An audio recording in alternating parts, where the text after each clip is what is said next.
ಉತ್ಕೃಷ್ಟ, ನಾನು ವೆಸ್ಟ್ ಬೆಂಗಾಲ್ ಬಗ್ಗೆ ಮಾತನಾಡುವುದಾದರೆ ಬಿಜೆಪಿ ತೀರಾ ಜಿದ್ದಿಗೆ ಬಿದ್ದಂತೆ ಇಷ್ಟು ರಾಜ್ಯಗಳ ಚುನಾವಣೆ ನಾವು ಅಫ್ಕೋರ್ಸ್ ಈಗ ಬಿಜೆಪಿ ನಾನು ನಿತಿನ್ ನಬೀನ್ ನೆನ್ನೆ ಮಾತಾಡ್ತಾ ಇದ್ದಿದ್ದು ನಾನು ಕೇಳಿಸ್ಕೊಳ್ತಾ ಇದ್ದೆ, ಭಾಳ ಇಂಟ್ರೆಸ್ಟಿಂಗ್ ಅದು. ಅವರು ಆಯ್ತಲ್ಲಪ್ಪ ವೆಸ್ಟ್ ಬೆಂಗಾಲ್ ಆಯಿತು, ಈಗ ಮುಂದೆ ನೆಕ್ಸ್ಟ್ ವರ್ಷದಲ್ಲಿ 7 ರಾಜ್ಯಗಳ ಚುನಾವಣೆ ಬರ್ತಾ ಇದೆ, ಇನ್ಕ್ಲೂಡಿಂಗ್ ಉತ್ತರ ಪ್ರದೇಶ, ಗುಜರಾತು, ಸೊ ಒರಿಸ್ಸಾ, ನಾನು ಆ ಕಡೆ ಫೋಕಸ್ ಮಾಡ್ತಾ ಇದ್ದೀನಿ, ನಾವು 24/7 ಇದರಲ್ಲೇ ಇರ್ತೀವಿ ಅಂತ ಗುಡ್ ಮೂವ್ ಅದು. ಅಂದರೆ ರಾಜಕಾರಣಿ ಅಂದರೆ 24/7 ಅವನ ಹತ್ರ ಕೆಲಸ ಮಾಡ್ತಿರ್ಬೇಕಾಗತ್ತೆ. ವೆಸ್ಟ್ ಬೆಂಗಾಲಲ್ಲಿ ಬಹಳ ಜಿದ್ದಿಗೆ ಬಿದ್ದಿದ್ದು ಯಾಕೆ? ನೀವು ದೊಡ್ಡ ರಾಜ್ಯ, ಲೆಫ್ಟ್ ಅವ್ರ ಕೈನಲ್ಲಿತ್ತು, ಮಮತಾ ಕೈನಲ್ಲಿತ್ತು, ಕಳೆದ ಬಾರಿನೂ ಇಂಥದ್ದೇ ಪ್ರಯತ್ನ ಪಟ್ಟಿದ್ರಿ, ಚುನಾವಣಾ ಚಾಣಕ್ಯ ಅಮಿತ್ ಶಾ ಏನಾಗ್ಬಿಟ್ರಿಲ್ಲಿ, ಏನು ಚಾಣಕ್ಯ ಅವ್ರದ್ದೇನು ನಡೀಲಿಲ್ಲ, ತಂತ್ರ ನಡೀಲಿಲ್ಲ ಅಂತ ಹೇಳಲಾಗ್ತಾ ಇತ್ತಲ್ಲ, ಇಷ್ಟು ಜಿದ್ದ್ಯಾಕೆ ವೆಸ್ಟ್ ಬೆಂಗಾಲ್ ವಿಚಾರದಲ್ಲಿ? ಸರ್ ಇಲ್ಲ ನೋಡಿ, ಒಂದು as a party spokes person ಹೇಳ್ಬೇಕು ಅಂತಂದ್ರೆ ಬಿಜೆಪಿ ನಡ್ಕೊಂಡ್ ಬಂದಿರೋದು ಹಾಗೆ ಸರ್. ಬಿಜೆಪಿ ಇವತ್ತು ಯಾಕೆ ಈ ಮಟ್ಟಿಗೆ ಬಿಜೆಪಿ ಬೆಳೆದ್ ನಿಂತಿದೆ ಅಂತಂದ್ರೆ we have taken every election seriously. ಈಗ ಅನೇಕ ಜನ ನಮ್ಗೆ ಲೇವಡಿ ಮಾಡ್ತಾರೆ, ಏನ್ರಿ ಮೇಯರ್ ಎಲೆಕ್ಷನ್ ಅಮಿತ್ ಶಾ ಬರ್ತಾರೆ, ಮೋದಿ ಅವ್ರು ಬರ್ತಾರೆ ಅಂತ ಅವ್ರವ್ರು ಹೇಳ್ತಾರೆ. ಇವತ್ತು ಆ ರೀತಿ ಲೇವಡಿ ಮಾಡಿದವರೆಲ್ಲ ದೇಶದಲ್ಲಿ ಎಲ್ಲಿದ್ದಾರೆ, ನಾವೆಲ್ಲಿದ್ದೀವಿ ಅಂತ. That is the action, results are speaking. ನಾನೇನ್ ಬಹಳ ಹೇಳಕ್ ಹೋಗೋದಿಲ್ಲ. ಸೊ ಹಾಗಾಗಿ ನಾವು ಪ್ರತಿ ಎಲೆಕ್ಷನ್ ಅಷ್ಟೇ ಸೀರಿಯಸ್ ಆಗಿ ತಗೊಳ್ತೀವಿ. ಆಮೇಲೆ ನೀವು ನೋಡಿ ಎಷ್ಟರ ಮಟ್ಟಿಗೆ ನಮ್ದು ಕ್ಯಾಡರ್ ಲೆವೆಲ್ ವರ್ಗೂ ಹೋಯ್ತು, ಬೂತ್ ಲೆವೆಲ್. ಅಂದ್ರೆ ಖುದ್ದು ನಮ್ಮ ಗೃಹ ಮಂತ್ರಿಗಳೇ ಹೋಗಿ ನಮ್ಮ ಸೋಷಿಯಲ್ ಮೀಡಿಯಾ ಏನು ಒಂದು ಟೀಮ್ ಇದೆ, ಆ ಒಂದು ಪೋಲ್ ಟೀಮ್ ಇದೆ, ಹ್ಯಾಂಡಲ್ ಮಾಡ್ತೀನಿ ಅಂತ ಟೀಮ್ ಅನ್ನು ಖುದ್ದಾಗ ಅವರೇ ಹೋಗಿ ಕುತ್ಕೊಂಡು ಆಫೀಸಲ್ಲಿ ಏನ್ ನಡೀತಿದೆ ಅಂತ ಮಾನಿಟರ್ ಮಾಡ್ದಂತಂದ್ರೆ it shows what is the commitment of BJP towards elections winning. ಅದನ್ನ ಯಾವ ರೀತಿ ಗೆಲ್ಬೇಕು, ಯಾಕಂದ್ರೆ ಬಂಗಾಳಲ್ಲಿ ನೀವು ಗೆಲ್ಬೇಕು ಅಂದ್ರೆ ಅಲ್ಲಿನ ಸಿಚುಯೇಷನ್ ನಿಮಗೆ ಗೊತ್ತಲ್ಲ. ಕರ್ನಾಟಕದ ರಾಜಕೀಯ ಪರಿಸ್ಥಿತಿ ಬೇರೆ, ಬೆಂಗಾಲದಲ್ಲಿ ಆಗ್ತಿರ್ತಕ್ಕಂಥದ್ದು ಬೇರೆ. ಸೊ ಹಾಗಾಗಿ ನೀವು ಅಲ್ಲಿ ಆ ಪೊಲಿಟಿಕಲ್ ಇಕೋಸಿಸ್ಟಮ್ ಅನ್ನ ಫೇಸ್ ಮಾಡ್ಬೇಕಂದ್ರೆ ಅವರದ್ ದಾಟಿಯಲ್ಲೇ ಉತ್ತರ ಕೊಡಬೇಕು. ಏನ್ ಗೂಂಡಾಗಳು ಅವರು, TMC ಅವ್ರು ಏನ್ ಕಾರ್ಯಕರ್ತರಲ್ಲ, ಅವರು ದೇ ಆರ್ ಲಿಟ್ರಲಿ ಗೂಂಡಾಸ್. ಅವರು ಆನ್ ದ ರೆಕಾರ್ಡ್ ಹೇಳ್ತೀನಿ. ಇವತ್ತು ಡಿಟೈನ್ ಮಾಡಿದ್ದಾರೆ, ರಾತ್ರಿ ಡಿಟೈನ್ ಮಾಡಿದ್ರೆ ಕಂಪ್ಲೇಂಟ್ ಗಳಾಗ್ತಾ ಇದೆ ಅಲ್ಲಿ. ಅಲ್ಲ ರೀ, ಚುನಾವಣೆ ಮುಂದೆ ಇಟ್ಕೊಂಡು ಡಿಟೈನ್ ಮಾಡಿದವ್ರ ಕೆಲಸ ಆಗ್ಬಿಟ್ಟಿದೆ. ಈ ಕಾರ್ಯಕರ್ತ ತಗೊಂಡೋಗಿ ಒಳಗಡೆ ಆಗ್ತಿದ್ರೆ ಅಂತ ದೂರುಗಳು ಬಂತಲ್ಲ ಸರ್. ನೀವೇ ಲಾಸ್ಟ್ ಸರ್, ನನಗಿಂತ ನೀವು ನಿಮಗ್ ಬಹಳ ಚೆನ್ನಾಗಿ ಗೊತ್ತು, ಯಾಕಂದ್ರೆ ನೀವು ಬಹಳ ಸೀನಿಯರ್. ಲಾಸ್ಟ್ ಟೈಮ್ ಚುನಾವಣೆ ಆದಾಗ ಕೇಲಾ ಹೋಬೆ ಅಂತ ಹೋಗಿ ಮನೆಗೆ ನುಗ್ಗಿ ಸಾಯಿಸಿದ್ರು ನಮ್ಮ ಕಾರ್ಯಕರ್ತರನ್ನ. Even it is there, even till date on record ಇದೆ ನನ್ನ ಹತ್ರ. ಈ ತರ ಗೂಂಡಾಗಳನ್ನ ನಾವು ಫೇಸ್ ಮಾಡ್ಬೇಕಂದ್ರೆ ಅವಶ್ಯಕತೆ ಇದೆ. ಈಗ ಅದೇನ್ ಹೇಳ್ತಾರೆ ಗೊತ್ತಾ, ಅದು ಉತ್ಕರ್ಷ್, ಬಂದೂಕಿನ ನಳಿಕೆಯ ತುದಿಯಲ್ಲಿ ಪಾರಿವಾಳಗಳು ಗೂಡು ಕಟ್ಟುವುದಿಲ್ಲ.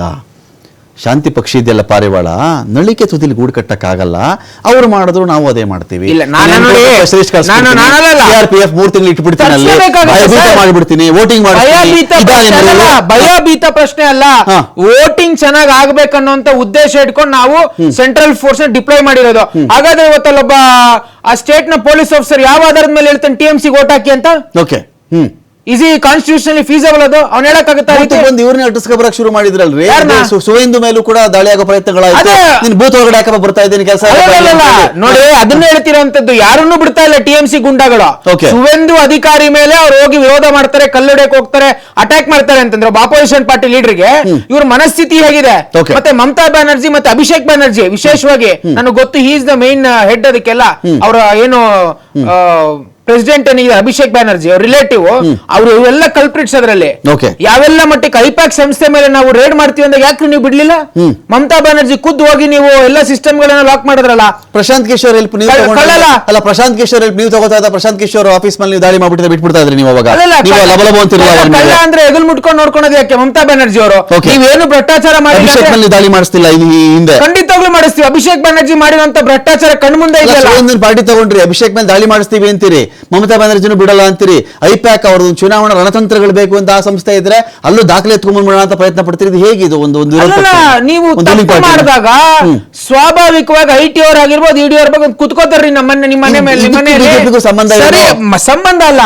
ಆಯ್ತು, ನಿಮ್ಮ ಮನೆ ಹತ್ರ ಬಂದವರು ಅಧಿಕಾರಿಗಳು ರೇಡ್ ಮಾಡುವಂತ ಸಂದರ್ಭ ನಿಮ್ಮ ಸಂಸ್ಥೆ ಮೇಲೆ ನಿಮ್ಮ ಹತ್ರ ಲೀಗಲಿ ಡಾಕ್ಯುಮೆಂಟ್ಸ್ ಇದ್ರೆ ಕೊಡಿ. ನೀವ್ಯಾಕೆ ಕೊಡೋಗ್ತೀರಾ ಭಯ ಪಡ್ಕೊಂಡು? ಅರವಿಂದ್ ಕೇಜ್ರಿವಾಲ್ ಮಾಡಿದ್ರಿ ನೀವು. ಕೇಜ್ರಿವಾಲ್ ನೋಡಿದ್ರೆ ಏನು ಆಗಿಲ್ಲ ಅಂತ ಬಂತು. ಕೇಜ್ರಿವಾಲ್ ಕಡಿಮೆ ಕಾಟ ಕೊಟ್ಟರು ನೀವು. ಲೋಕಲ್ ಕೋರ್ಟ್ ಅಲ್ಲಿ ಬಂದಿದೆ. ಜೀವನ ಮುಗಿಸ್ತೀರಾ ಅಷ್ಟೊತ್ತಿಗೆ ನೀವು? ಯಾಕೆ ಮುಗಿಸ್ತೀರಾ? ದಯವಿಟ್ಟು ಹೇಳಕ್ ಹೋಗ್ಬೇಡಿ. ಪಾಪ ಅರವಿಂದ್ ಕೇಜ್ರಿವಾಲ್ ಪಾಪ ಅವ್ರು 7 ಜನ ಸಂಸದ್ರೆ, ರಾಘವ್ ಚಡ್ಡಾ ಬಂದಿದ್ದಾರೆ ನಮ್ ಕಡೆ. ಸ್ವಾತಿ ಮಳಿವಾಲ ಶಾಖೆಗೆ ಬಂದ್ ಪ್ರಚಾರಕ್ಕೆ ಬಂದಾರಲ್ಲ, ಜಡ್ಜ್ ಮಾಡಿ ಕೂರಿಸಿದ್ದಾರೆ, ಅವ್ರು ತೆಗೀರಿ ಅಂತ ಕೂಡ ಕೂತಿದ್ದಾರೆ. ಸಿಸೋಡಿಯನ್ನು ಬರ್ತಾ ಇಲ್ಲ ವಿಚಾರಣೆಗೆ. ಈಗ ಕೇಜ್ರಿವಾಲ್ ಬರ್ತಿಲ್ಲ, ಶಾಖೆಗೆ ಬಂದವಳ ಕರ್ಕೊಂಡ್ ಬಂದಿಲ್ಲಿ ಕೂರಿಸಿದ್ದಾರೆ ಅಂತ ಅವ್ರ ಆರೋಪ. ಕೇಜ್ರಿವಾಲ್ ಅವ್ರ ಪಾಪ ಈಗ ಕೊಟ್ಟಿರೋ ಟ್ರೀಟ್ಮೆಂಟ್ ಸಾಕಾಗಿದೆ ಅವ್ರಿಗೆ.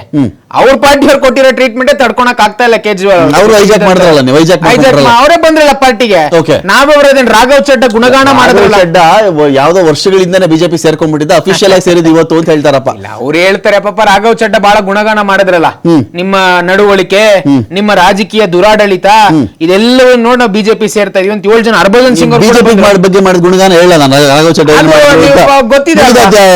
ಆ ಪಾರ್ಟಿಲಿ ಇದ್ದಾಗ ಹೇಳಿದ್ರು ಸ್ವಾಭಾವಿಕ. ಈಗ ಅರವಿಂದ್ ಕೇಜ್ರಿವಾಲ್ ಬಗ್ಗೆ ಅವರೇ ಗುಣಗಾನ ಮಾಡಿದ್ರಲ್ಲ, ಇವ್ರ ಯೋಗ್ಯತೆ ಏನು, ಬಂಡವಾಳ ಏನಂತ ಆಮ್ ಆದ್ಮಿ ಪಾರ್ಟಿ ಅವರು. ರಾಘವ್ ಚಡ್ಡ ಮಾತನ್ನ ಪುರಸ್ಕರಿಸುವುದಾದ್ರೆ ನಿಮ್ ಬಗ್ಗೆ ಟೀಕೆ ಮಾಡಿದ್ರು ರಿಸೀವ್ ಮಾಡಿ ಹಾಗೇನೆ ಅಂತ ಅದು ಆ ಕಾಲಘಟ್ಟಕ್ಕೆ ಅವ್ರು ಹೇಳಿರ್ತಾರೆ ರಾಜಕೀಯ ಪಾರ್ಟಿಯಲ್ಲಿ ಇದ್ದಾಗ.